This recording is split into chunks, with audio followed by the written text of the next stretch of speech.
kita ini sering merespon kalau ada kerusuhan. Ketika diajak bicara baik-baik kan tidak pernah ditanggapi.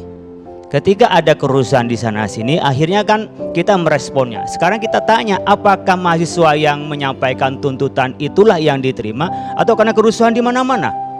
Faktanya karena kerusuhan di mana-mana baru minta maaf, baru memperbaiki, baru dipecat, baru nonaktifkan dan seterusnya. Meskipun istilah nonaktif masih diperdebatkan ya. Nah, saya khawatir kita punya tradisi bangsa ini mau merespon kalau itu ada huru-hara. Tapi ketika ada orang baik-baik tidak mau meresponnya dengan baik-baik. Banyak umpamanya tentang kesenjangan-kesenjangan tentang ekonomi lah yang paling mudah. Tentang wamen yang menjadi komisaris. Ya, kok orang yang sudah punya jabatan masih ditambah lagi. Kemudian orang-orang yang nggak mendapat pekerjaan, punya kemampuan yang cukup, tidak karena ijazah Pak Tejo, tapi memang punya kemampuannya ada dan ijazahnya ada, mereka kesulitan mencari hidup. Nah, saya tidak mungkin kita bicara soal bagaimana demokrasi tanpa keadilan. MK melarang wamen itu masih 2 tahun Pak. Jadi sampai habis gajinya itu, jadi baru bisa diberhenti dia Pak Tejo.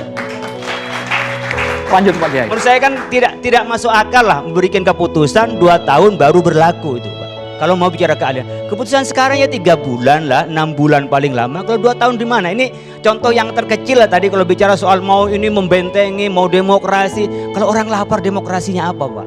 Di seluruh dunia itu yang anarkis bukan karena persoalan bagi-bagi sosial atau politik Pak. Tapi ketika soal perut itu nggak bisa lagi dia bisa soal politik itu. Anak nangis, mau bayaran, nggak ada LPG, nggak ada bumbu tadi. Apa yang bisa diajak soal demokrasi Pak? Nggak bisa diskusi Pak, puyeng itu sudah. Dan itu yang bisa melahirkan anarkis. Maka ketika krisis ekonomi, ketidakadilan ekonomi berimbas juga pada ketidakadilan politik dan sosial, pasti negara itu kacau. Oleh karena itu kita berharap ini jangan menjadi kebiasaan kita bahwa tuntunan mahasiswa yang baik-baik itu tidak didengar kecuali kalau ada kerusuhan. Akhirnya dompleng itu menjadi sebuah yang baik ketika untuk perbaikan. Sekarang makanya kita nuntut, kita akan melakukan perbaikan.